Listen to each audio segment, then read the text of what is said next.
So there's a note that I left for myself.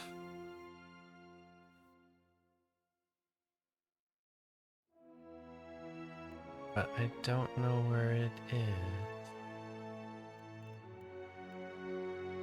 Captain Hinqua's treasure map. Anyone holding on to that? And what did I do with it?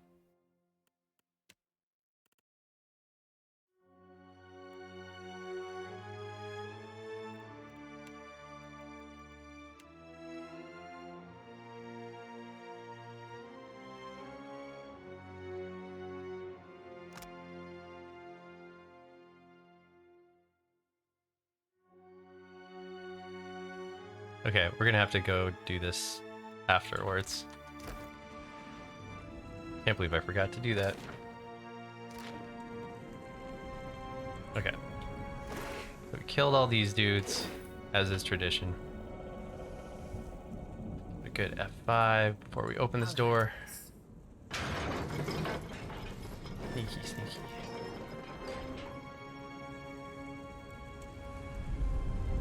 Supposing this volcano blows, what are the odds any of us but Gone survives it? We should move quickly.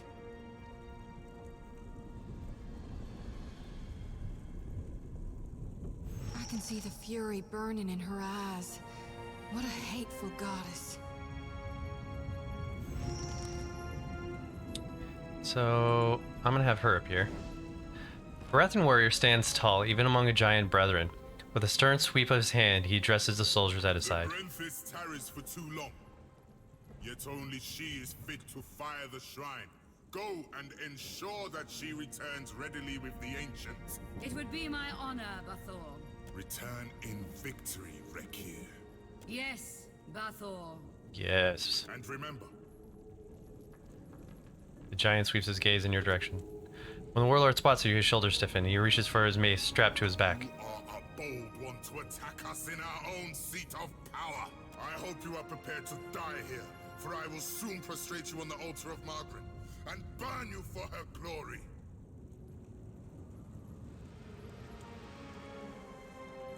I have no quarrel with you, Bathor. I'm here only to speak to Aethys.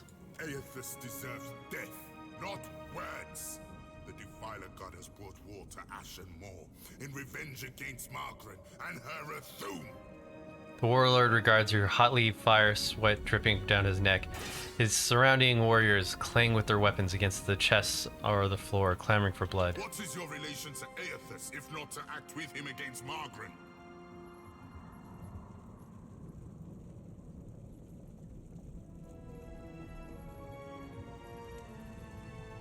Aethys is still part of my soul. I need it back. Then you two have cause against Aethys, as we do.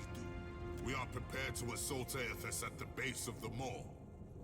The warlord gestures to the shrine of Magrum behind him. The shrine will lower us to the sacred Ardra pillar, where the embodied god now gluts himself. Let me through. I'll speak with Aethys and convince him to leave. Even if I believed you, I cannot do such a thing. Why not? He shakes his head. His eyes burn fiercely intent. Guard the sacred depths of the moor. None may freely enter. God, don't be Thus stupid. The shrine lies dormant, locked without the talk of Befacton. He shoves his shoulder back with Our pride. high priestess. The Brenthis is the torch's rightful bearer, but she has yet to return to the keep. I found her. She's dead. Then it is as I feared, and as I felt. Her flames have been extinguished. I do not share the Brenthis' ability to commune with Margaret, but I must believe the goddess would will us to fight. We must make a final stand. I have the torque. To returning victory from the lair of the Ancient. I misjudged you. You are one of a kind among kith. Yeah, we totally fought the dragon. Dude, did I? Did I? No, it says pillars. Don't scare me like that. Oh, you're asking me what I think of Path of Exile 2 coming up. Looks fun. I'll probably play it. I enjoyed Path of Exile. I didn't get too into the seasons of it, but I'll play it. What became of the Ancient? I think it looks good. Triumph will be nigh impossible without her. Because PoE, What makes you think something happened to her? Definitely looks like a step up. Face beat red, Jody chokes, pounding on her chest as it struggles for air. For what do you look at me? Look to the captain, I say. Takeo glances away, his cheeks flushed. The warlord tilts his head as if considering true meaning to your companion's reaction. Growing distrustful, he tightens his grip on his You will mace. answer me, Kith, without trickery or lies. The dragon has forsaken you. He falls silent, the scrawling on his skin flaring hotly. Indeed. I feared the worst when the Brenthis failed to return with the beast. We've no choice. Despite the odds, we'll attack without either's strength. He shakes his head, the motion grave. If this is to be our last stand, we must prepare ourselves, either for victory or for sacrifice. Lest Margaret forsake us for our failures. Yeah, about your soldiers. You've earned Kinda the right dead. to Fire Shrine with the talk of the Ether Flame, but we cannot join you as yet in facing the Defiler. Very well. Indeed. Oops. Yeah, everyone else get out of stealth. We're good. Easy now. Okay. I'll take care of this.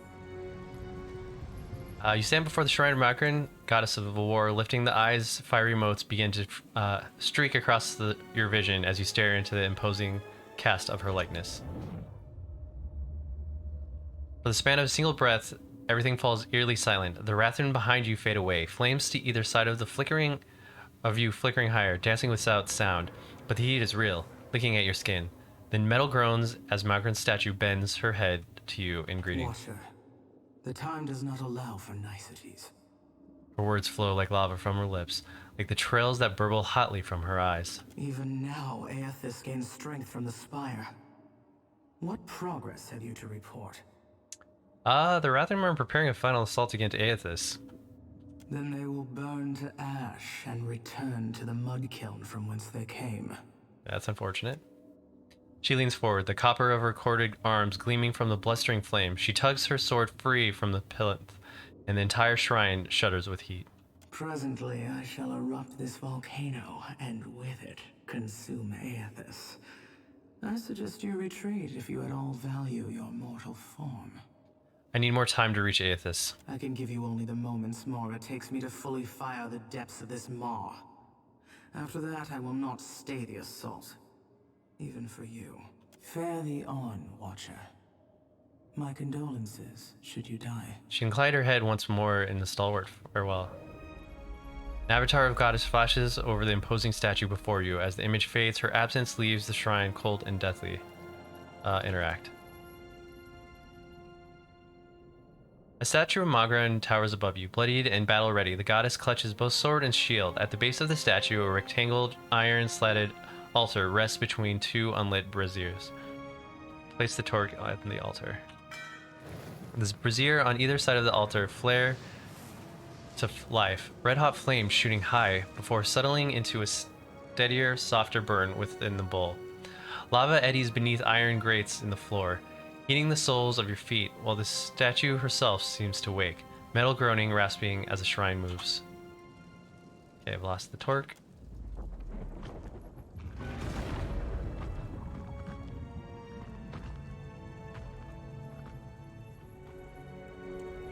Why did you guys all leave? What's going on? Statue of Magran Tower above you, eyes flaming, fist gripping her instrument of war. At the base of the statue, okay. A rectangular iron-slatted altar between, okay. Yeah, that's what we just did. Examine the altar. Edged in the circle groove, the torque of Beth blazes with arcane power. Grasping the torque now would surely sear through both armor and skin. Descend into the depths. With a squill of metal against metal, the entire floor drops a stomach-lurching 5 feet. Chains clang like the toll of a bell as they catch, pounding against the time-worn gear. Then the shrines begin steadily lowering into the maw. As the shrine cranks lower into the maw, Aethys' colossal Adra-carved dome, neck, and shoulder slowly emerge into view. This close, the goddess rises up like a mountain, larger than you ever remember have seen him. Energy vibrates from his massive body, and a cacophony of muttering and shouting from the souls whirling within and slams into you, nearly knocking you from your feet.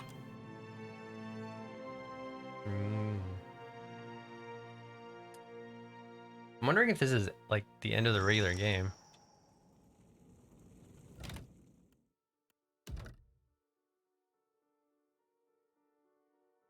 Well, we have the save if it is. We could go back. I don't feel like it is. You're certain he wanted us all to come?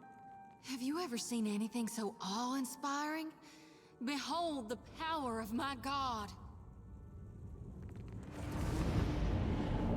What's up, chump? Watcher, I wasn't sure you'd make it. But there is enough of you in me to grasp that you had a better chance than most. Some would say it's because you have a strong soul. Great deeds come easily to one so spiritually blessed. Or have you become great because of what has been thrust upon you? Watcher of Cadnua, Herald of Berith, Hound of Aethys. Mm-hmm. Oh my god. You really, this can't. I see you, Shoti. I am glad that we could meet, even if it is under quite unpleasant circumstances. This is really happening, right? Gon, your humble priestess is before you. Please, tell me what you require of me. How do I save more lost souls than I can carry in one lifetime? Face bright red, Face sweat bright beating red, her. Sweat beating her brow. Shodi This is stumbles narrated. precariously closer to the edge. Lantern rattling, she catches herself. A mere moment before she would have toppled over. I know that you have undertaken a noble mission, but I will tell you what I told the Watcher. You need not fear for the lost souls of this world. As for you, Watcher, why is it you believe you have made it this far?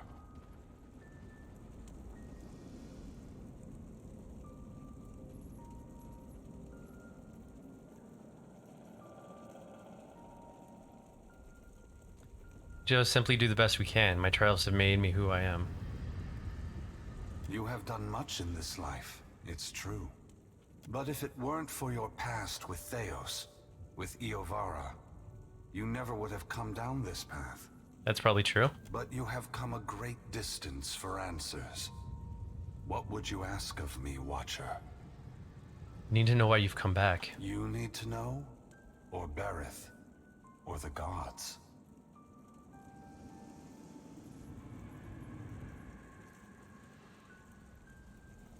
After all you've done, I think every creature that lives and breathes on Aeor needs to know. And it would seem even she whose presence shakes the heart of this mountain needs to know. Margarine was prepared to take drastic measures to stop you. Margarine fears what I will do, just as she feared what I would do in the Deerwood. But this time, there is no power on Aeora or in all of hell to stop me. Understand that what I'm saying is neither a boast nor a challenge. It is the clearest statement of truth I can give you. Give Berith, in the hopes of dissuading you from taking actions that may harm others. What are you going to do? Force gods and mortals alike to open their eyes to one another. What the hell does that mean? It seems my sister does not like the sound of that. Can you be more specific? What are you trying to I do? want to return the gods to our original purpose, and to allow mortals to worship us, or ignore us, for what we are, not what we pretend to be. Shodi gasps sharply. For once, too stunned to blurt out a response. Her eyes are wild, with too much white showing, when she glances from Aethys to you. When I entered Widewin, I did so with the intention of illuminating the history of Anguith. I wanted to show all the nations of the Eastern Reach the machines we had used to create ourselves. How we had hidden our true nature from mortals for millennia. But even if I had succeeded, my words would have been easy to deny. Belief creates the foundation upon which a mind's reality is built. Some minds can never let go of that foundation. They would rather hold tight to the world in their mind than accept what they're being told.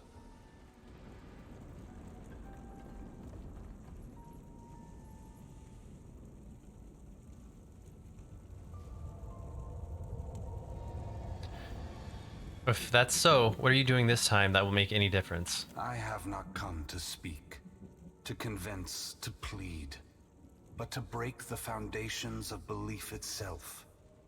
To extinguish the lights that maintain the illusions we have created. Okay, so you're trying to tell people that you're not gods. I'm okay with this. We took on the mantles of gods from legends, and in so doing, made real what was false. Crafted truth from fiction. Yes. The time has come for a new covenant between gods and mortals. One forged in the light of truth and understanding between our kind. I will leave this place and go to the lost city the Huana call Ukaizo. It is there that all souls pass through the machines of the gods, where all souls pass into the beyond before beginning their next life.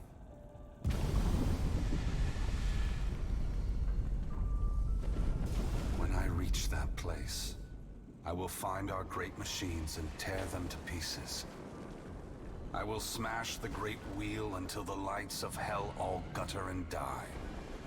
And when my work is done, I will leave this world forever.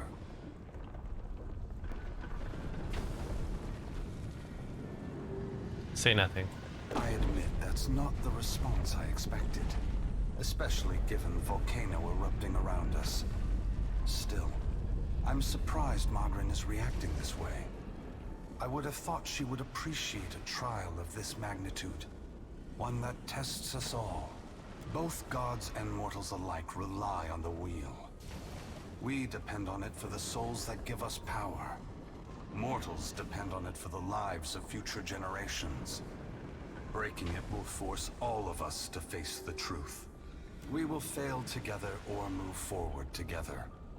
Either ending is preferable to the cycle we still find ourselves in. I'm not totally against this plan. Like, am I supposed to be offended by this? Oh, wait! Before it's too late, you gotta take the souls I harvested for you. The priestess thrusts her light-pulsing lantern outward, as if waiting for Aethys to take it from her. They are not for me to take. Shodi, you are their guardian now. You are their protector. You have taken responsibility for them, and only you can decide their fate. Once again, the gods have put you in a precarious position, Watcher. Considering all the troubles I have put you through, the least I can do is protect you from the wrath Margaret has intended for me.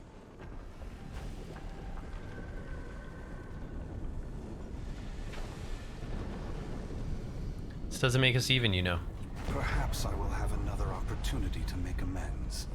Until then, this will have to do. Brace yourself, Watcher. Guys and gals, we are literally being touched by the hand of God right now. Despite herself, Shodi squeals. Trembling, she sways on her feet as if she might faint. Theo grins and pats down a nest of writhing hair. Aethys's great hand floats away from the luminous Audra pillar. As it pulls back, for a brief moment you see a golden tether flash into existence between the pillar and the great titan's back. When the Audra fingers gently cradle you, there is first a sensation of warmth, but it is followed by a harsh splitting of consciousness. Your awareness vacillates erratically between the physical world and the spiritual dimension of Aethys's body. Your soul glides amid the many trapped with Aethys. As your brilliant form passes by them, they call and reach out for help. Below Aethys's body, the volcano erupts. Molten rock rushes over the great Audra body, but does not slow its movement. Rethune rush to higher ground, but cannot outpace the lava, Dang. which overwhelms and consumes them as it rises.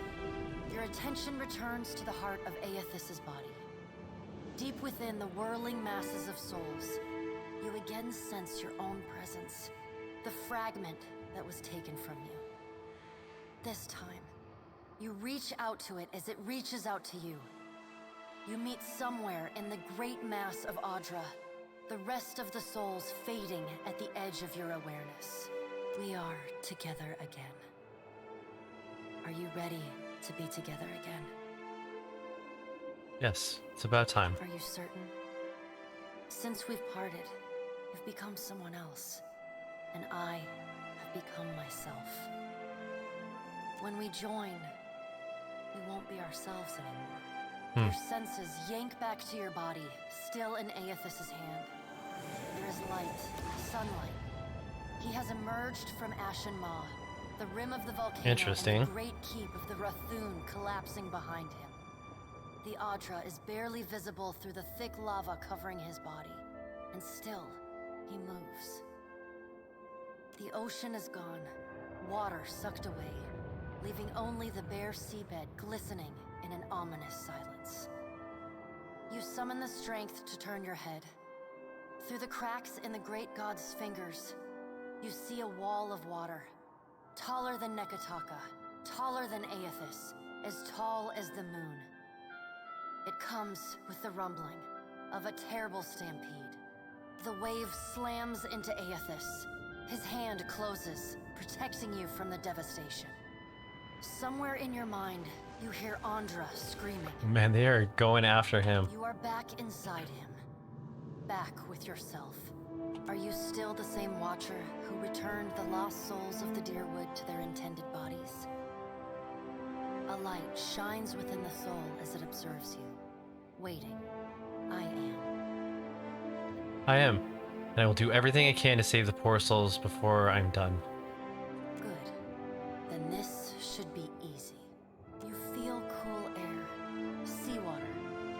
The back of your mind pulls your attention back to your body. I'm so glad they Aethys pulled that from the stands first amid game. the now calm waves. Kraken futilely clinging to his limbs as he gingerly sets down your ship with one hand. He carefully opens his other, setting your body on the deck. As your head comes to rest, your vision rocks forward, pulled back into the Adra, back to your soul. Some of us is lost to him. Fragments and the empty spaces between them. They will always be a part of him. But we are still us. And it's time for us to go. Together. Together. The soul rushes toward you, flying into you with ferocious speed. You are thrust back through the Adra, out of the palm of Aethys's hand, back into your body. You can feel the sensation of your skin, the warmth of the Adra, but you are not fully in control. The other soul struggles to reach the surface of the body's consciousness, but you pull it down. Entangled, you float in a dark, boundless expanse. The more you fight each other, the closer you become, until somehow, impossibly, every piece of you is touching every piece of them. Through the distant window of your eyes, you see Wow. Aethys push slowly against your ship. Though his touch is light, it is still the touch of a god. The ship lurches, rapidly tearing across the water southward. His hand pulls away from your ship's wake, his body straightening, towering overhead. The volcanic rock, now cooled and gently steaming, sloughs from his body as he moves. The Adra beneath is still immaculate, unmarred. He watches you depart, and you hear a voice in your mind as you sink deeper into the blackness of sleep. Tell them what you have witnessed, Watcher. Tell them what is coming. The windows of your eyes retreat into the distance. The fragment of your soul is so close to you in the darkness that you can't tell if its thoughts are separate from your own. Aethys is going to Ukaizo? This is going to Is Ukaza. going to stop the wheel? Going to stop the wheel. Aethys is going to Ukaizo. Aethys is going to Ukaizo.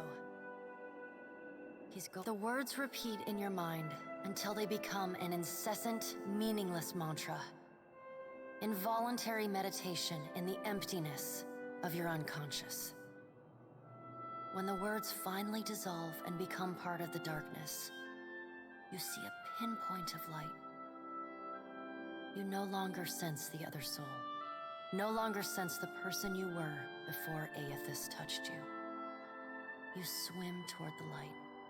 As you come closer, the light becomes two blurry spots of radiance. You settle in behind your eyes and feel your lips already moving, mumbling. Around your body you sense familiar scents and sounds, voices raised in shock and alarm. You take control of your mouth, opening it wide and This is really good drawing a writing. great breath.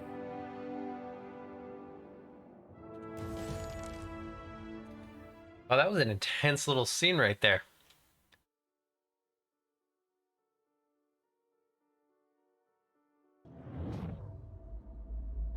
Pounding headache drags you most of the way back to your senses. Your vision blurs and the acrid taste fills your parched mouth. The details of the room slowly come into focus, the sound of ongoing debate, a distant echo. Are we simply going to wait? What if he never wakes up? Are those frilled collars stuffed in your ears? If the Watcher's mumblings are right, then Aethys is marching on Ukaizo. We have to move. In the brief silence, you hear Azanui, Karu's boots scrape against the tile as she paces. He's seizing power from the very gods who betrayed him, destroying the wheel. See me standing right to there. make sure they never come back. She shakes her head and chuckles with a grim appreciation. It's a coup, and we have to muster the strength to stop it. The unraveling of Kohopa from Tangaloa is our greatest test from the gods, I say. We must live to deserve the world they make for us. Monokaza rests her chin on her fist and considers. The assembly leaders turn their attention away from each other in a prolonged and thoughtful silence. At last you feel a presence and steady on your feet. The attention of the room abruptly shifts you, filling the void with expected whispers. I'm just gonna say nothing. Well, there is some life in him still, but I do not know how his senses fare. Castle snaps his fingers a few times in front of your eyes. I will choose our next voyage, Akira. No more volcanoes. Takeo grins and nurses the back of his head. Join our talks, I say. Rational discussion will gust away the ominous smoke rising from Ashen Maw. Monokaza gestures to you with an open palm. The Deadfire is no stranger to cataclysm. Yes, this is We true. can survive by cleaving to a shared purpose, a greater good, Akira. She looks to each of the envoys in turn. For what else did the gods place us here? We who have ships and resources enough to make a difference. Castel glances around the room in gathering party, his brow climbing. What we need is brass. Rawatai has ships and cannons aplenty, but the only way I'm sending them is if... She breaks off at the bottom of the door, slamming open. Commotion echoes from the entrance hall as everyone turns toward the noise. Her hand strays to her gun. The sound of approaching footsteps grows in volume as a courier scrambles into the throne room, panting and glistening with sweat. His mouth opens and closes like a fish gasping desperately for breath. Ships have formed the blockade around Queen's Berth. Their commander demands parley with Serpent's Crown. What? But what about our ships? I must get a message through to the captains. For what do our enemies paint a target on their hull? This is a stirring bid for my attention. Monokaza narrows her gaze past the open door. Send word to my water shapers to drain the sea around the flagship. I would parley on better terms than this. Monokaza begins to raise, but the courier speaks up ahead of her. My queen! They fly the colors of pirates! The Principi are... Well, what have we here? A confident voice booms from the open door. We didn't ally with them too deeply, so I wonder how this is going to turn out.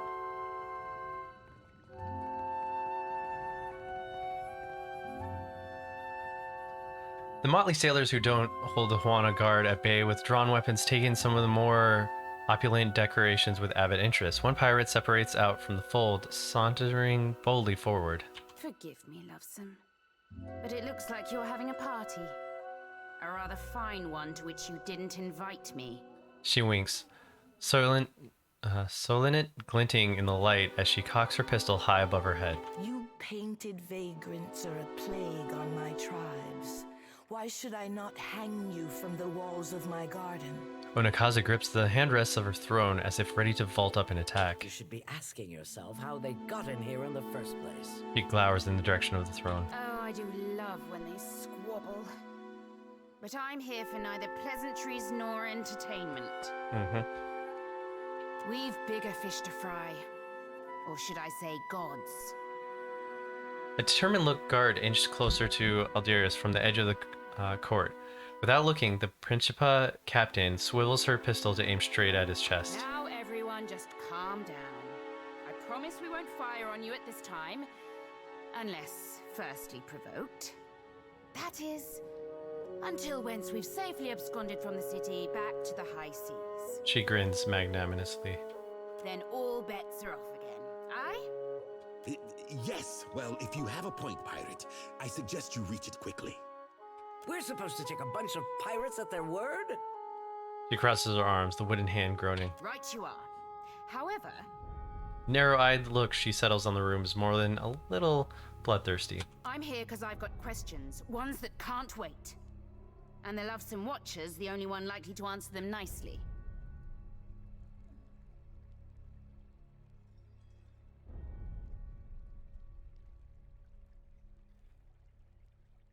If we want to reach Akazo, we'll need every ship at our disposal. Ukaizo? Or Kaizo. What's the lost city of gold got to do with a god on a rampage?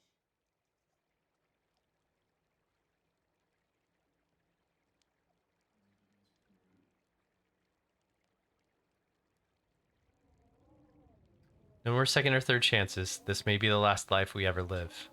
Well, fuck if that doesn't put things into perspective. But what's that even mean in the long run? Folks who die won't be coming back again.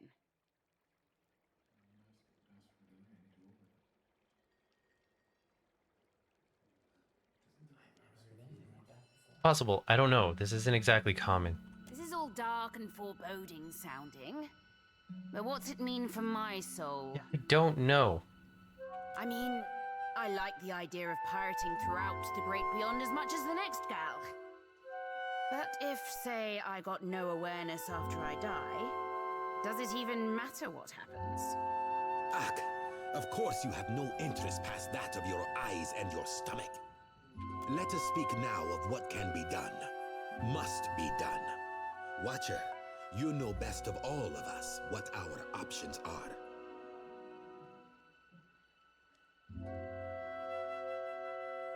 More answers could become apparent when we land on Akaizo. The Huana made compacts with the gods on Lost Ukaizo. Anything can happen on the shores of our ancestors. I don't know if I want to stop him, though. Onakaza nods. I say it is a place where mortals can reach beyond themselves, do freely what animancers struggle to dream. We have to act quickly. Defending Ukaizo is the highest priority. Pensive focus looks sharpen the line in her face. She scratches her cheek with the fingers of her wooden hand. Our ships are fast and well equipped. We could sail to the edge of Andra's mortar. See if Aethys' passage opens a way through the storms. She narrows her eyes, watching the others. Of course, finding Ukaizo once we're through is another matter.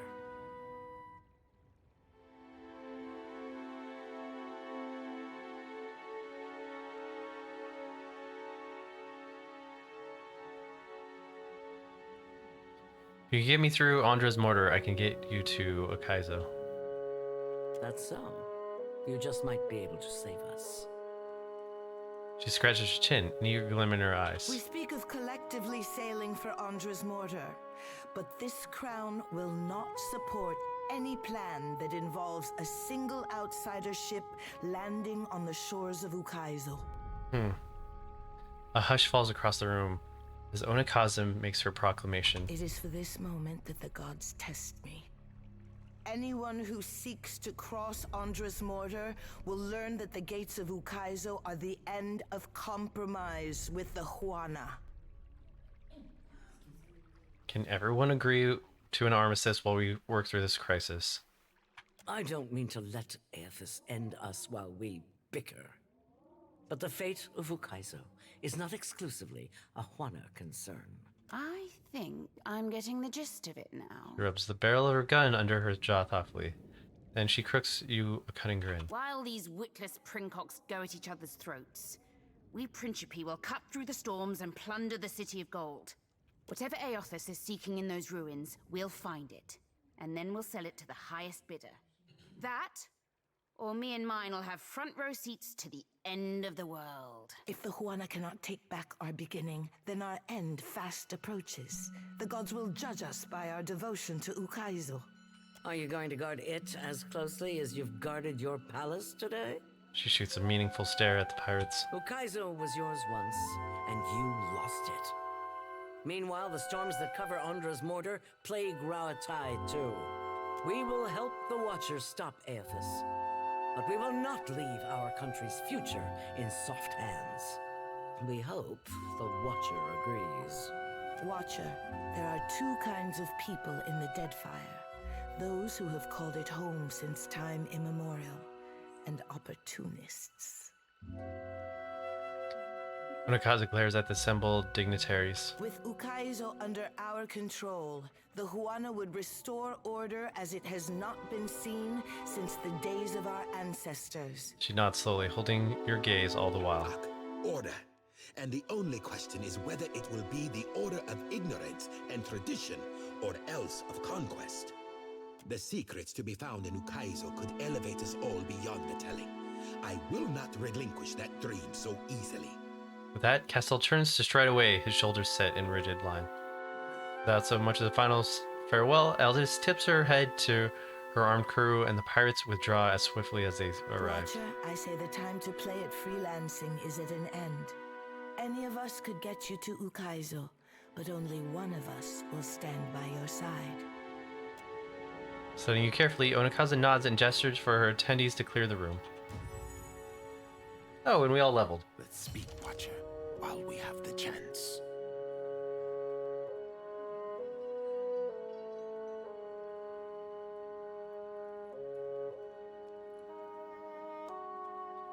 Okay. Let's level first.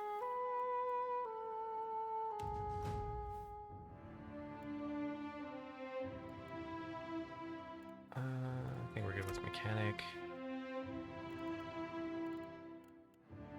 Let me see.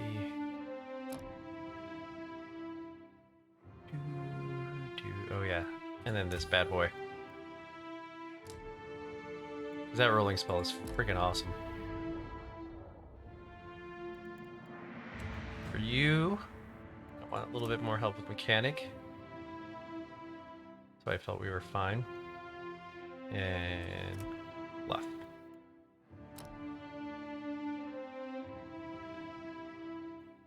Okay. Let's check the druid spells.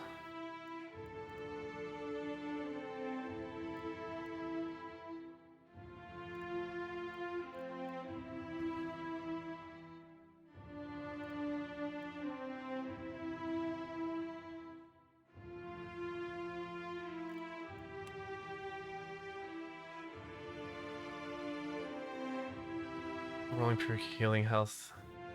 Does this damage allies? No, I already have this spell. I don't need it twice. Let's see.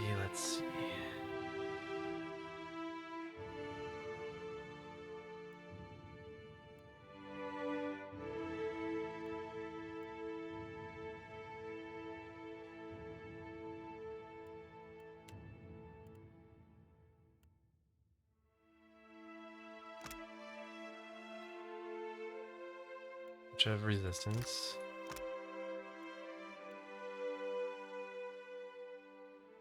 I mean, we could do more damage protection.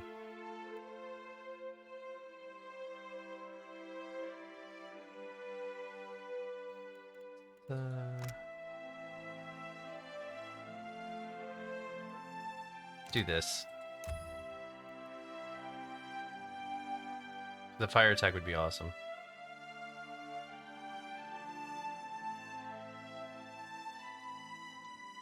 That's actually pretty cool too. 5 phrases for that. Let's do that instead.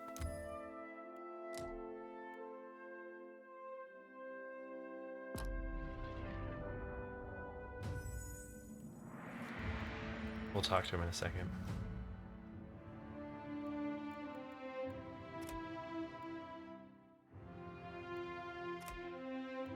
Okay. And what do you need?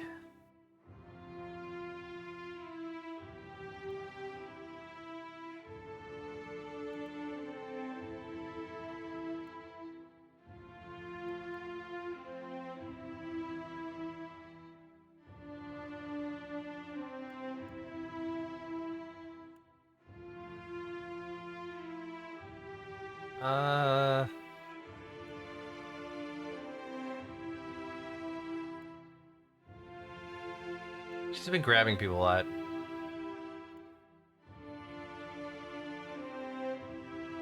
Let's do this.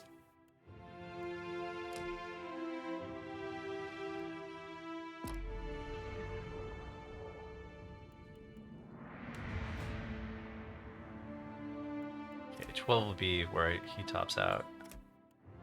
Physics.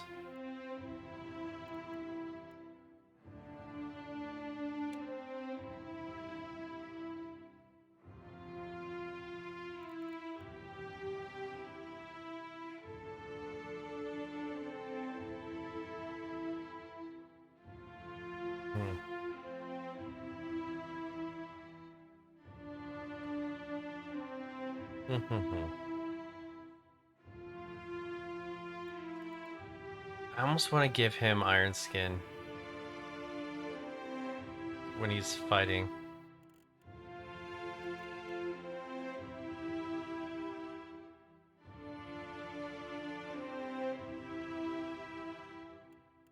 Or we can up his damage with Acid and Decay.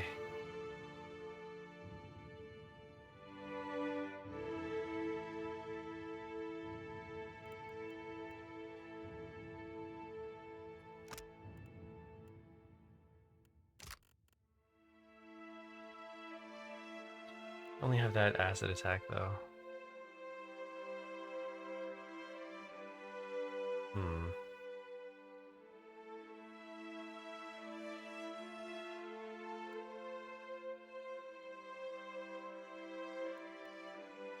Some more distance for the spells would be kind of nice. Let's do that.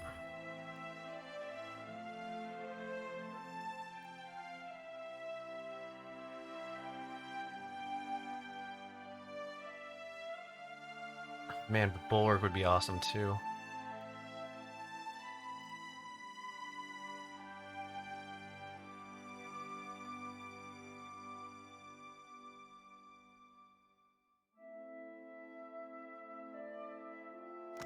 Really, let's do this.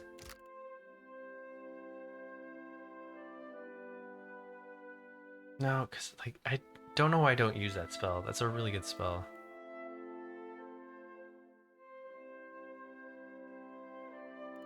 This is hard.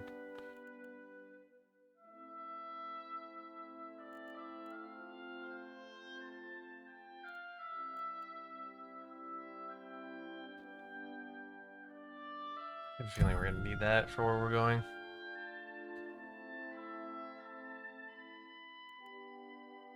Okay.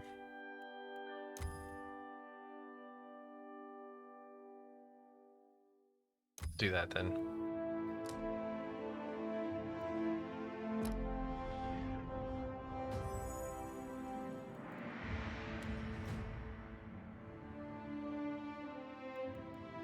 One more to athletics, and then religion.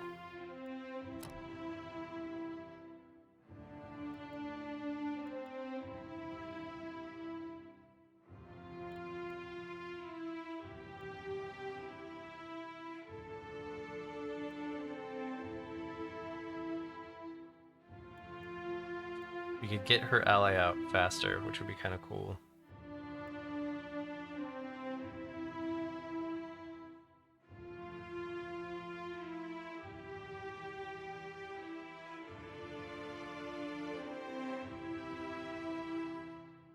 She only really has one summoning spell.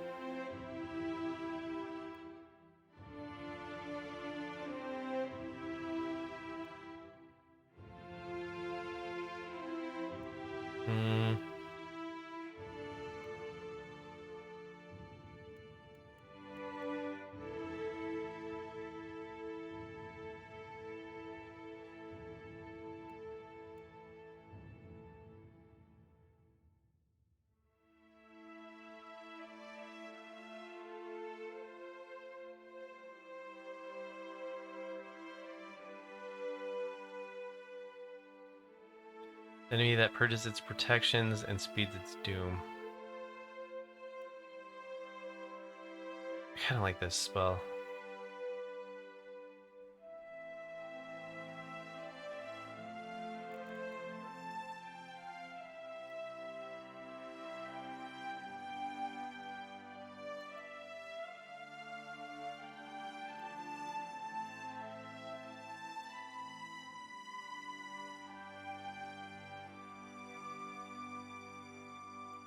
Do this spell. I might use empower stuff on my other characters, but I don't know. I don't want to kind of be reliant on that. We are actually going to Ukaizo. Takeo turns his colorless gaze towards you, unfocused but full of concern. The tribes will look to me to bridge our past and our future. A heavy responsibility, I say.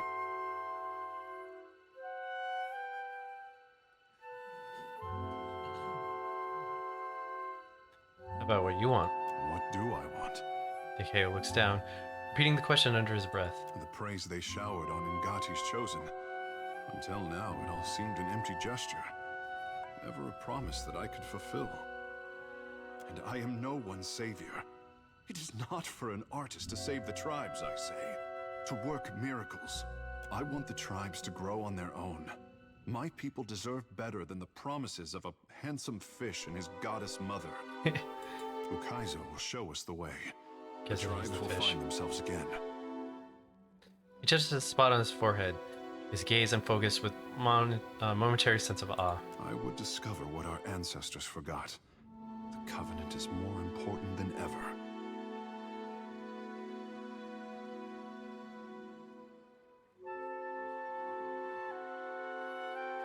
Tribes are unified but vulnerable. Kaizo could make them strong again.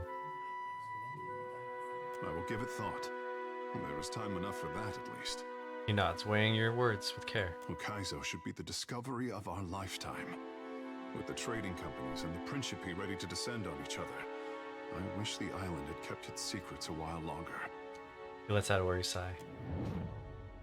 The world around you darkens, and once again, you feel this insistent tug for your attention, the pull centering from Takeo's soul. Surrender to it. It pains me to see my boy so conflicted. Questions tear at his heart, and the ache reaches me even here. Andra props her jaw on her fist and regards you coolly. He so longs for his independence, but his people will not relinquish his destiny without a fight. Her lips part with a secret smile. Empires have fallen since I favored the Huana with power and wisdom. How they wield it is their choice. Just see that my boy comes to no harm. Before you have a chance to react, Andres claps her hands and your surroundings assert themselves once more. There is much to consider, and little time to decide our course. I fear that we will see the path before us before we are ready to walk it. Let's be off. I'm thinking... Here's what I'm thinking. We stick with the Deadfire, but we empower the Queen. I say it is not every day that a ship pulls into port from Margaret's teeth. You are not too singed, I hope. Arui looks you up and down, clearly impressed. Our enemies scramble for Ukaizo, dropping all pretense of strategy in their panic and haste. Sighing, Arui gestures for you to speak freely. I want to discuss the black mark in the gullet. Do I? My sister keeps a tight grip on Nekataka, but the filth of it drips down her palm and into the gullet. He opens his hand for more emphasis and wipes it across his shoulder. You have some knowledge of Nekataka already. They say you have explored the city beneath the city. Yeah? Under our noses, I say, do foreigners smuggle contraband and pay the Rapau for their silence? How do they avoid the inspectors? Who is responsible? This cannot have gone unseen by all. Prince crosses his arms, frowns. The Principe are smuggling cargo via the Undercroft. Undercroft. A darker, more fetid layer of Nekataka, I say. Cradles his chin in his palm, looking off into the distance. Only Kaza and I are the mind and heart of the city, but the bowels, these we cannot reach. What say? Did Ngati's chosen learn anything from the voyage below? Arui gestures to Takeo. My prince, I have always known those who pray for Ngati's favor. but only now do I see those who depend on it. Kira, I say that a feather of Amira's wisdom drifted down to find you. Rory nods with approval. At least Delver's Row is a stable target. The Crown has time to decide the next steps. What do you plan on doing with Delver's Row? I learned in the arena never to underestimate an advantage. For now, it is enough that I know where they bring in goods. For what it's worth, I think it should remain untouched. Actually, you know what? Water Shapers were helping the pirates bring in ships. Kehu, I say that no one wanted to hear your suspicions confirmed. Akara, me least of all, my prince. When it comes to the dignity of the guild, the Crown can compromise nothing. Onikaza will see their leadership disciplined, I say. Say nothing. Onikaza and I both expect more from the guild, I say. She will not be pleased. Rory shakes his head in sighs. Akira, but at least you returned to me in one piece. You are not the first agent I sent to the gullet, but you are the first to return. Rory grins in spite of himself, claps you on the shoulder. I cannot say that I desire to send you to worse places than the gullet, but... Trails off, scratches the back of his head. Go on. Does the name Ukaizo mean anything to you? We were just talking about this. The prince's face is impassive, but he seems to be studying with close attention to detail. Lost City, if local fables are to be believed. No. History, I say. Ukaizo was the home of the Huana. Apparently this was a quest I should have done earlier. Island from the Deadfire. That is the story. Story or no, I make no secret that we search for Ukaizo. He studies you, allowing his words to sink in. Our tribes are spread across many isles, but it is Ukaizo which binds us. Ukaizo and the knowledge that we must return. To that end, a local cartographer secured a lead. A breadcrumb to a breadcrumb, I say. I sent an expedition to Matario Kozi, one of the Sanctuary Isles. They were to retrieve evidence of our lost homeland. They have yet to return.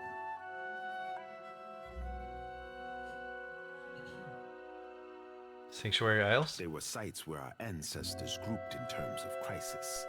Constants in changing seas. Okay. You have the cartographer Atepo to thank. He wanders the western shrine if you would know more. The Principia makes a dismissive wave towards the door.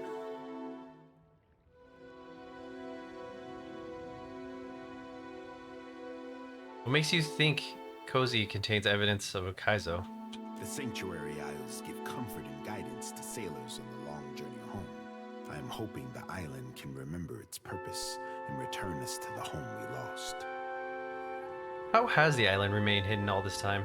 A question for those with years to gather reeds and scribe their thoughts. Rory smooths back his hair and sighs. It might be that someone or something on the island does not wish to be found. In better times than these, I would have been happy to oblige. No further questions. I Akira, expect further You resistance. are ready to depart?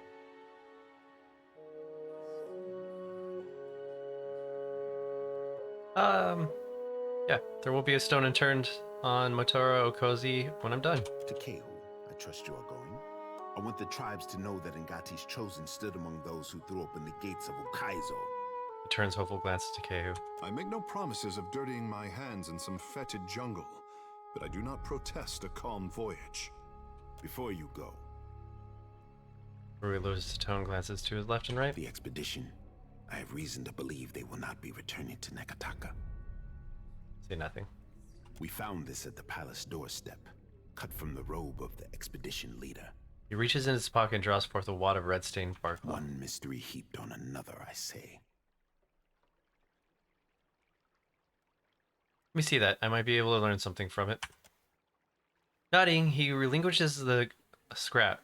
A fragment of essence clings to the fabric like a thread woven too tightly to be unraveled. Trees tower above you, and ropey vines stretch like tentacles across the marshy ruin. It takes all of your strength to trudge through this hip-deep water. You glance over your shoulder, but the women and men of your company aren't there. Then a shape moves off in the distance. You draw your weapon, feeling now more alone than ever.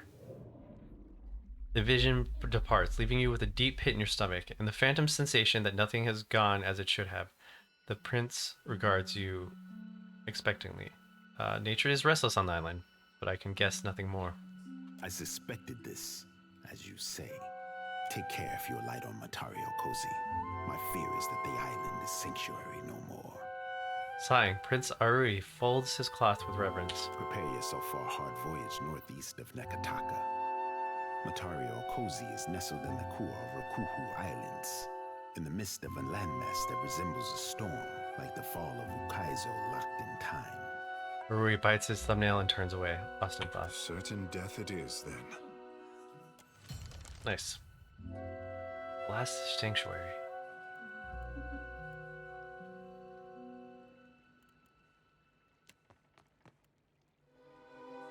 You catch Takeu glancing your way. He quickly focuses elsewhere and smooths back his hair when he notices your attention. Something on your mind? Is there anything the Watcher does not see? Takeu grins, but looks quickly diminished. We have both seen the worst of the city. How the Reparo cluster like sea rats. Takeu's hand unconsciously strays towards his stomach. Without Delver's Row, Onakaza must work harder to deserve the trust of the Reparo. How did the stone walls and paved lanes of Nekataka divide us so? He sighs, shaking his head. You have walked the length of Nekataka's spine. How would you serve the needs of all these people at once?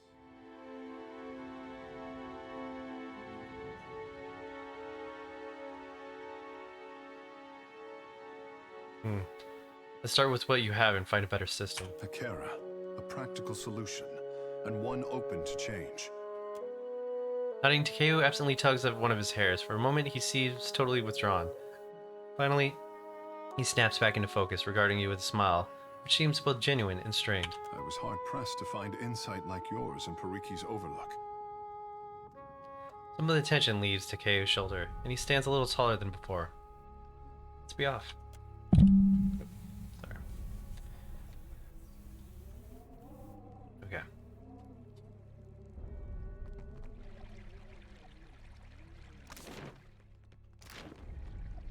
Well, at least we helped Takeu out a little bit.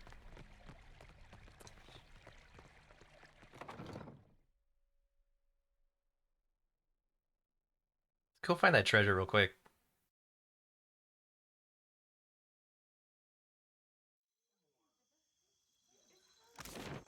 Burned book grows warm in your pack.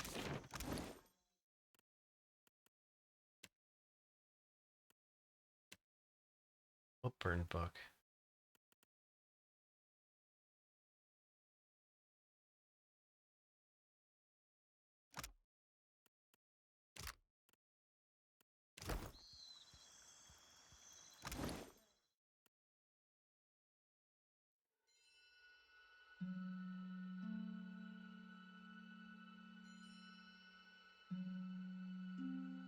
Probably be in quest items, right?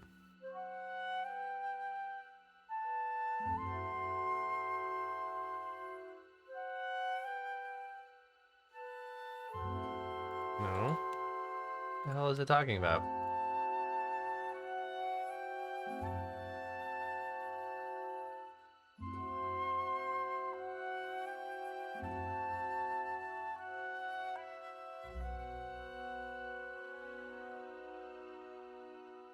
Okay, let's go grind these pets while we're here. Don't know what burned book he's talking about.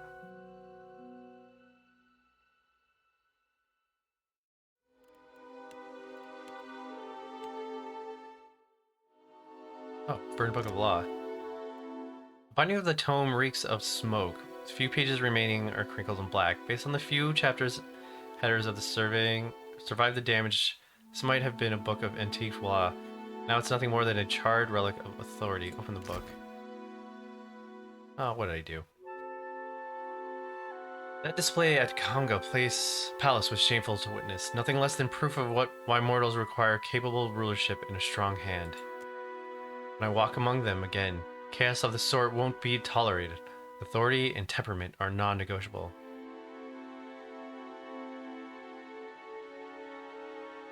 Blame mortals when a god is the one sowing chaos.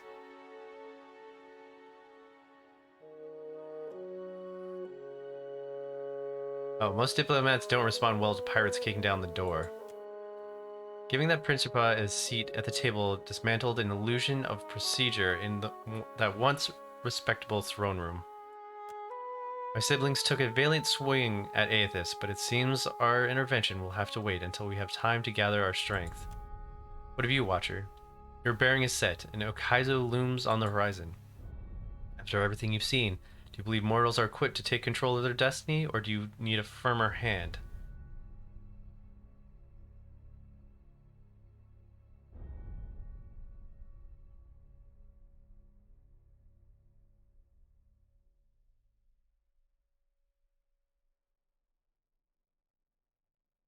Firmer hand crushed my castle. I could have done without that. Your heart is thick with vengeance. Even in defiance do you serve me. Find Aethys, follow him to Kaizo, and let my justice fill your sails. How my siblings preened and postured after the events at Hosango became no closer to consensus. I cannot stomach such disorder. You didn't need to reignite the Adra lighthouse. You helped the colony knowing that Aethys was already moving towards Akaizo. Why?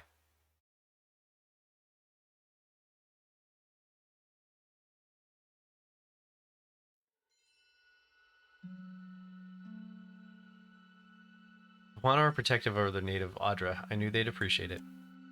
Now you see that what can happen when mortals assemble to meet a crisis head-on. Collaboration on the scale is rare, but also unreliable. My more compassionate and optimistic siblings are no doubt overjoyed, thinking that somehow has gotten the better of me. How wrong they are. So another of Nekataka's dirty secrets come to light in a spectacular dramatic fashion. You should think twice about your Huana friends if anyone pleads ignorance about the dragon beneath their streets. The dragon is not so easily hidden from the world, much less the eyes of royalty.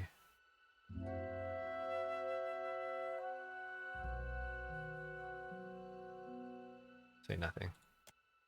The Huana think that the diminishing of their oldest talent is test from the gods. It couldn't be more wrong. Everything they do is a test, and we observe closely. And yet, you allowed the beast to hunt the sky again.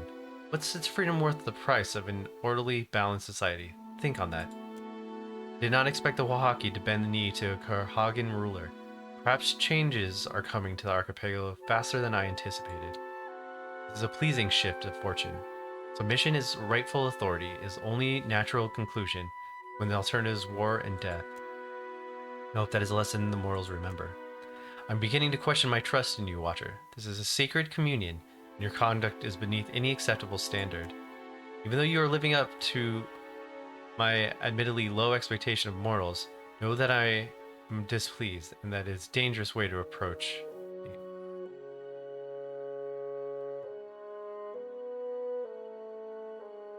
You have no power over me. I owe you nothing. If that's how you see it, very well then.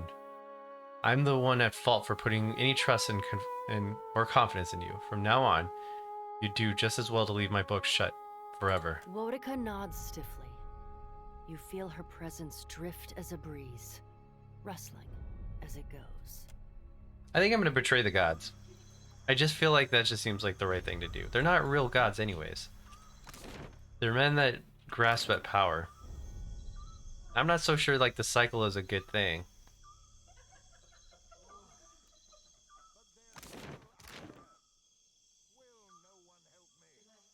Perhaps in a day or two. Prince Aruihi enjoys wild tales. Well now, if there were any man here worthy of a grand He said reception... something. The guards here will not listen. Here will not listen. Will you, sir? Myself? I am no lord save upon the deck of my ship.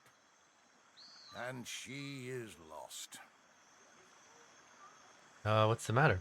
I lost my crew. All but myself and the bosun, yet nobody will listen.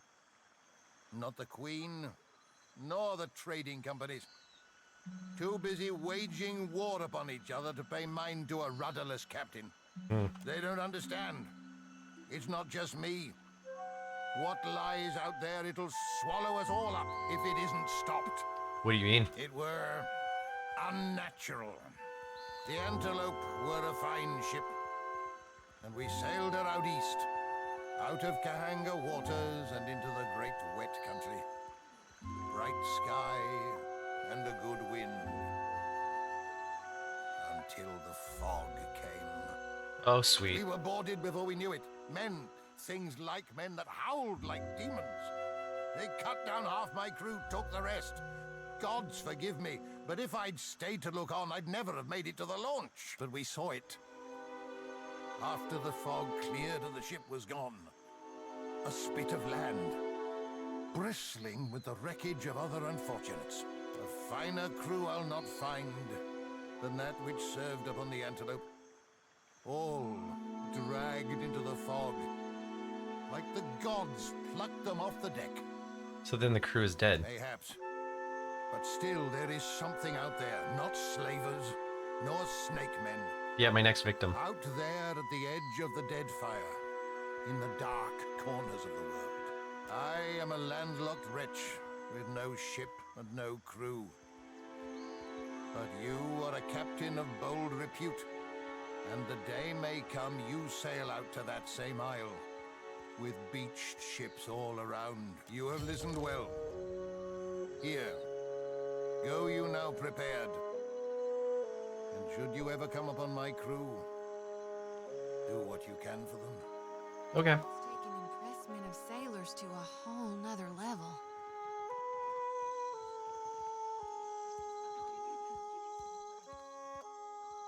Was that a new quest? Yeah. Beast of Winter. Find the ship graveyard. I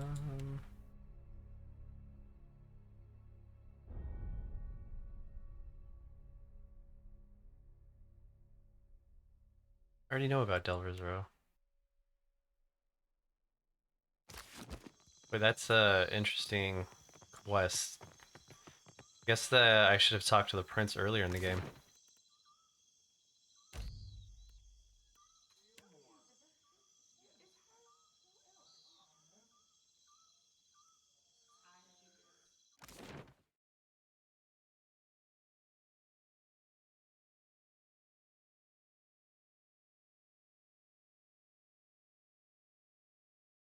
Okay.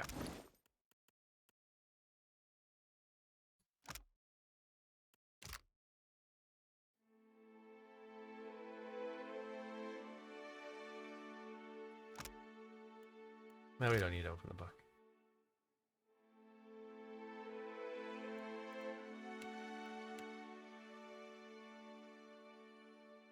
Where's that treasure map?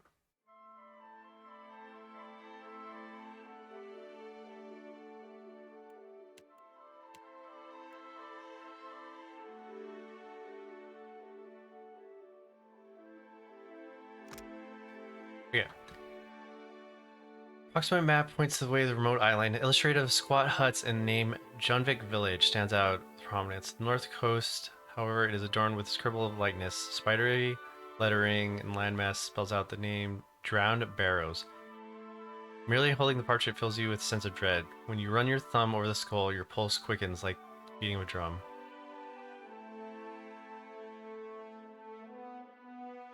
Junvik village. Have I seen that?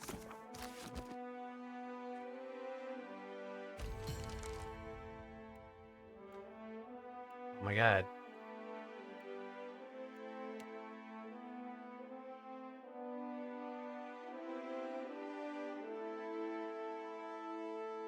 Coco.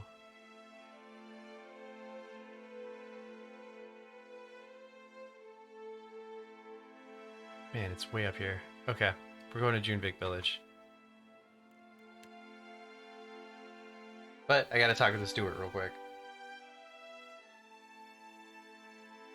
She needs to talk for whatever reason.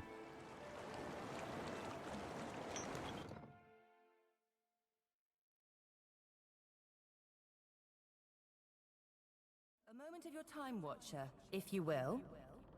The steward of Kadnua's voice rises soft and evenly from her cracked bust. Yes, steward. Some of the hands discovered an unusual crate in the ship's hold. How did the crate get onto my ship unnoticed? Unfortunately, the ship lacks the defensive fortifications of Kadnua. A crate could have been slipped aboard at any of our ports of call, assuming it wasn't placed among our goods as we took on supplies. What kind of crate? It is roughly a yard to a side and labeled beans. The hands who noticed it were tasked by the cook to bring up ingredients for the evening's stew. No beans then. Wave of affirmation rolls from the steward. Thank you, steward. I'll see what it is. The hands left the crate in the hold if you wish to examine it. Okay. Leave it to me.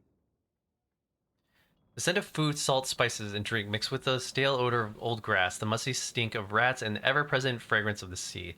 Defiance rocks gently, and you hear faint whispers, likely the quiet brushing of the wind against the sails. Not far into, you find the crate in question. Its sides split by crowbars. The dry grass used as packing material spills across the floor. Within stands an intricately crafted chest of some dark tropical wood. Polished visage peers up at you. A triumvirate of wild animals' faces carved in the swirling Juana style.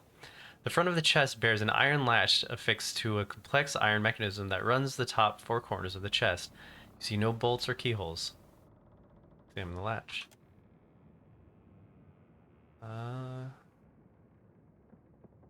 Well, I mean... In the latch? Why can't I check it?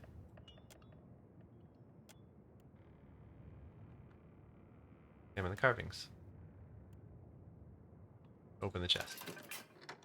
Turn the latch to the right and a series of metal arms shift with it. The clasp holding the top of the chest comes free and you easily lift the lid. Laying within, cradle the dry grass is an Amwan head, the mottled flesh of its neck regularly cut free from the rest of its body, wherever that might be. Jody peers down on the grim cargo. I can't say it was expecting a head, not even a little. Want me to fetch my lantern? As you peer down at the dead, you feel a strange prickling sensation along your skin. Soul energy rises from the crate, throbbing in the air in a time with the beating of your heart. It begins to take shape for you. You can see me? It's really you then, the captain of the Defiance. The Defiant, but yes. Oh, this is fantastic! How satisfying it is to know one did not give one's life in vain. I come from the island of Kazuwari, and we need your aid. What kind of aid did you need? Kazuwari is an island where the most skillful hunters, the most hardened explorers, the deadliest warriors, all gather to earn Tuamawai's favor. Okay. But Humaire, the island's caretaker, says the essence that sustains the island has sickened. Curdled, she called it. The animals, the trees, they all churn with anger and fear. Why ask me? What can I do about it that its caretaker cannot?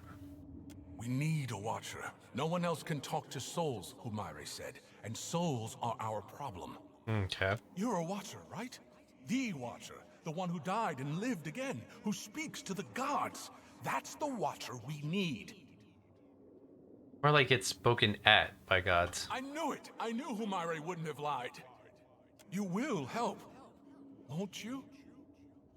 I'll help if I can. What do you need me to do? Oh, that's fantastic! Thank you! Speak to Humaire at Kazuwari, Watcher. She'll be able to better explain the situation than I am. Where is Kazuwari? Kazuwari's a huge island west of Hasango. It's pretty hard to miss, what with the high cliffs and waterfalls. There's one thing you should know. The faces of the hunt jealously control who enters and leaves the island. But there's a waterfall on the southern side of the island that will allow you to sneak in, so long as you're circumspect. Okay. I guess you should also know. He grimaces. The island's residents might not take too kindly to your presence if you're found. They're, prickly bunch. But I'm sure that won't be a problem for you.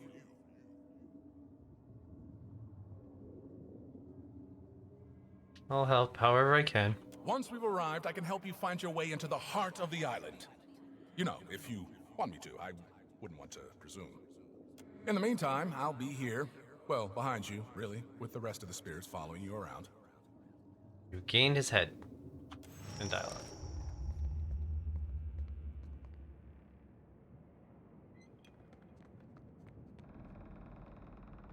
I'm all ears. Tell me what's on your mind. That's all. You need me, I'll be All right, let's be on our way.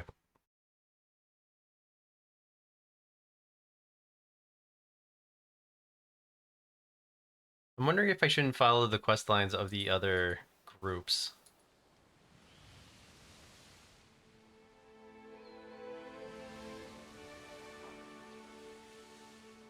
Kind of like getting everyone's favor.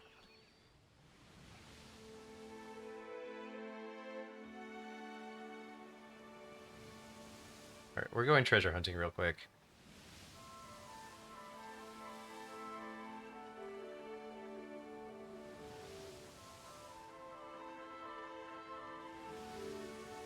You find yourself in cold, suffocating darkness. There is a familiar weight in your hand. A lantern. It sputters to life, and the world shifts into focus. A staircase spirals endlessly below you. With nowhere else to go, you start down. Okay. A wave of blistering heat hits you. Shit. Then a sea salt wind. Divine voices boom and screech. Their words shake the platform beneath you, shake the very air around you. The gods are fighting. Lay your blame elsewhere, Wodika. I won't suffer your arguments any longer. Magrim looms large before you. All narrated. An accusing finger leveled at the melted visage of Wodika. Wodika screws her mouth into a sneer. You fool! If only we had attacked him when I first proposed it. Accusations drip bitter as bile from her tongue. Pet the cover of Wodika's burned book and signal that you'll talk to her later. You have found us engaged in a spirited discussion. The pallid knight looks down at you, a frown etched deep in her otherwise statue-still features. I am afraid we are not at our best. The Watcher's returned. Perhaps we should hear what he has to say. Helia's birds chatter anxiously among themselves. Wal's many eyes alight on each god in turn. We make little enough progress on our own. Progress, are you planning something new? We try, but agreement eludes us. Andra's storm-dark eyes swivel to meet yours. Is there nothing we can do? Magrin glances at the pallid knight from the corner of her eye. After a thoughtful pause, she speaks. The time has come for us to seize the power we have long left untouched and absorb our scattered children. Andra nods, her lure bobbing bright. Terrible though it would be, perhaps you are right. Say nothing. But we get ahead of ourselves. First, the Watcher must get to Ukaizo, and that will be a trial all its own.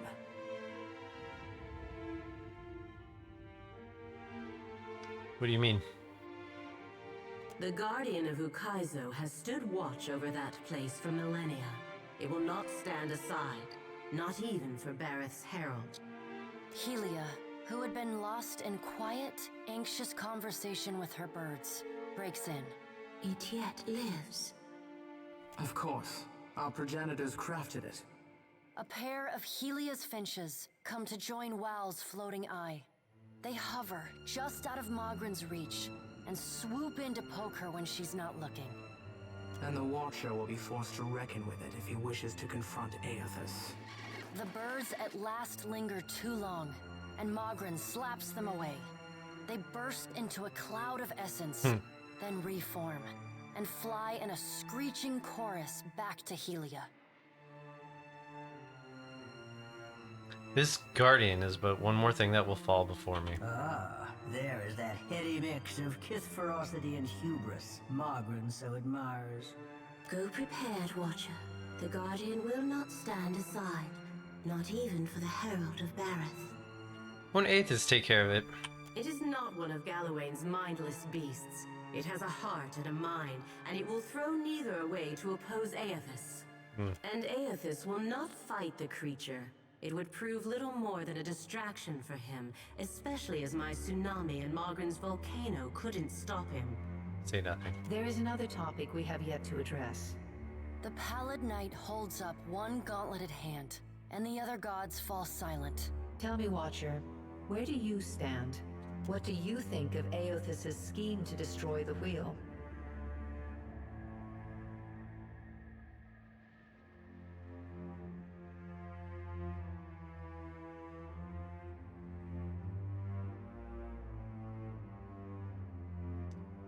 I still don't understand what this all means. What happens when Aethys destroys the wheel? The Pallid Knight spreads wide her hands. Think of the beyond as a reservoir, the in-between as storm clouds, and souls as rain. When a living thing dies, its soul enters the in-between.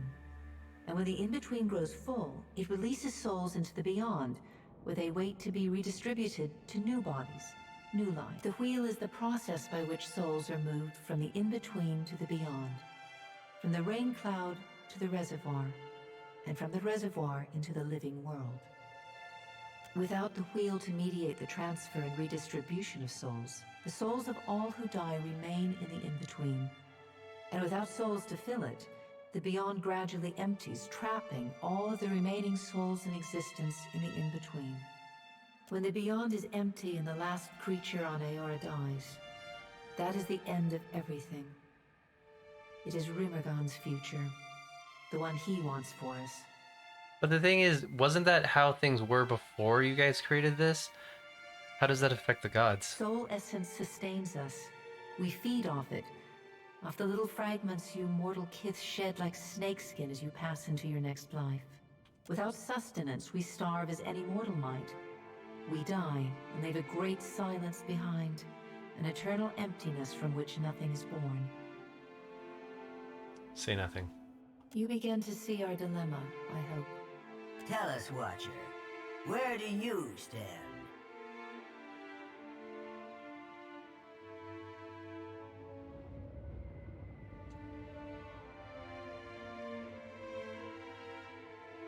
I'm not gonna say anything. Let us hope the rest of Kith are not so passive and mindless as you. Aothis does not have your best interests at heart, and you will need your every wit to survive his scheme. Because I don't want to piss off the gods. Aothis loves the mortals more than any of us. He has always been their greatest champion. He believes Kith will rise to his challenge. I am not so sure, but I look forward to watching them try. How did Aethys fool all of you? You're the most powerful beings in Aora. He found our blind spot and exploited it admirably. By the time we even had a hint of what it was he intended, it was already too late to stop him. If we still had our bodies, we could oppose him. Wodica balls her bony hands into fists and glares long at Andra. Do not lay your blame on me. We set them aside after I killed Abaddon, it is true, but you did not fight the decision then. Turns her back on Wodica then. Keep and forgetting looks it's narrated. Instead to the Pallid Knight. What if Aothis is right, and Kith succeed in rebuilding the wheel? What then?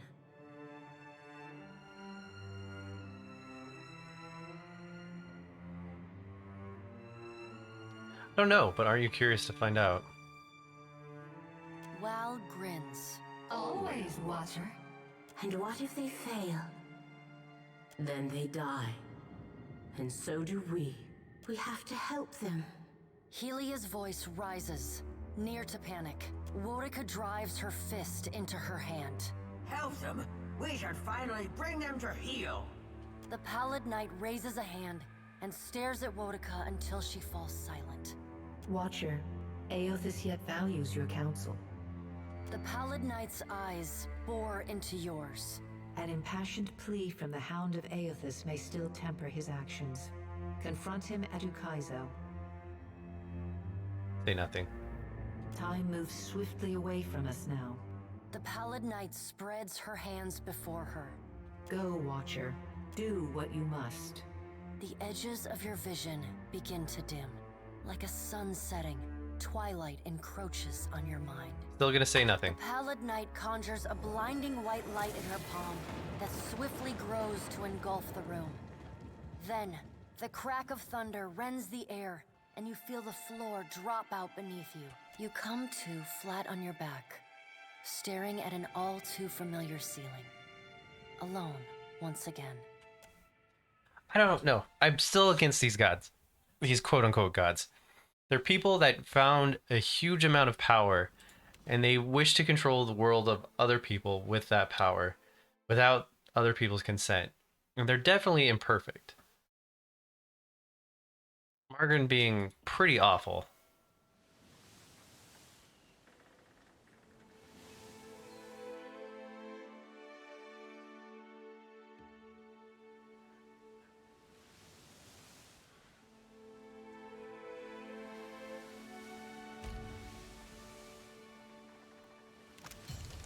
If you've recovered from your ordeal at Margaret's Teeth, come see me at Imperial Command in Brass Citadel when you return to Negataka. The way to Okaizo lies before us, but I require your help for the final matter.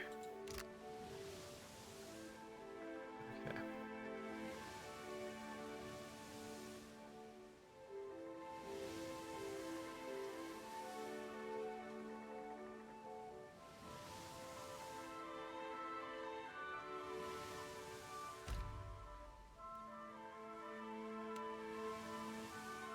Oh man. Deadfire sea is calm, but the Defiant cuts smoothly across the surface, gulls trailing in this craft's wake. At the wheel, Bodil whistles quietly to himself. Yukaku and little Lucas stand near the starboard rail, quietly discussing the safest course to your destination. Defiant creaks as it crosses the waves. Anything I need to know about little Luca? With a shake of the head, the navigator shoots you a grin. "Night, Captain. Sailing smooth, just working on how best to chart us." He quick chuckles. "Of course, if you had a mind to gorgeous sea like this, I don't think Kith aboard would say no to an open Castle Grog."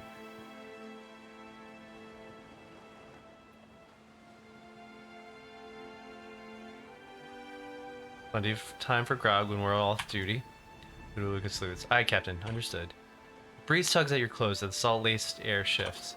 Along the gray line that stretches across the horizon, it seems to shimmer like the air on a hot day. And Kuka's nose wrinkles as the sailor stares into the distance. No storm, that. Too low and growing too fast. Quiet rumbles rolls across the sea as the line grows a massive swell of water barreling towards the Defiant.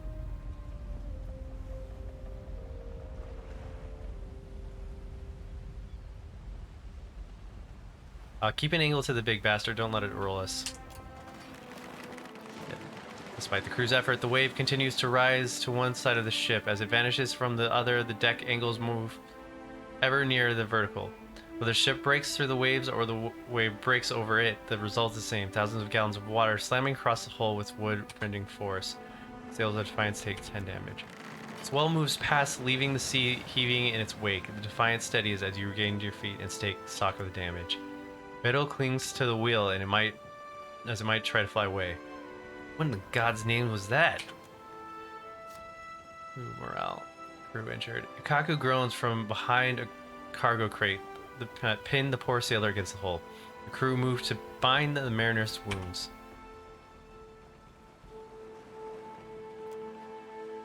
Little Luca frowns out across the calming sea. "Came from the southeastern Deadfire, Captain, around Tikawara, if I had to guess, with the Black Isles. Maybe there was an eruption or a quake or something." Little Luca gains sailor experience. Defiant sails on. What a terrible little turn of events there.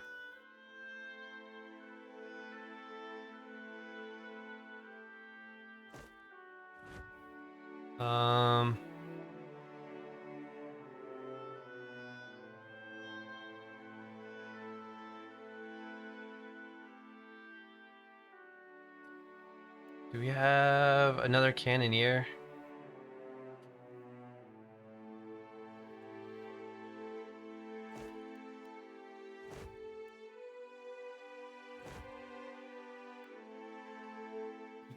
Don't. A bunch of cooks and deckhands. Look. Who's a cook? Putting you on the cannons.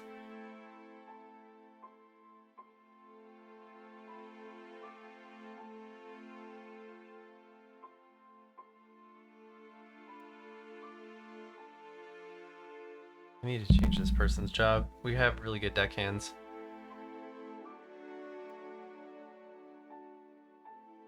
Okay. Oh, well then. Okay, I'm gonna actually call it here for tonight, just in case something else happens on our way up there. But tomorrow we will go for the treasure. And so far I'm feeling pretty good for my shot, so hopefully, yeah, it's gonna be some more gaming tomorrow. I will see y'all then. Thanks everyone for hanging out. Sergeant Might Good, thanks for stopping by as always. And all the lurkers. I had quite a few tonight. Do appreciate it. I'll see you guys tomorrow.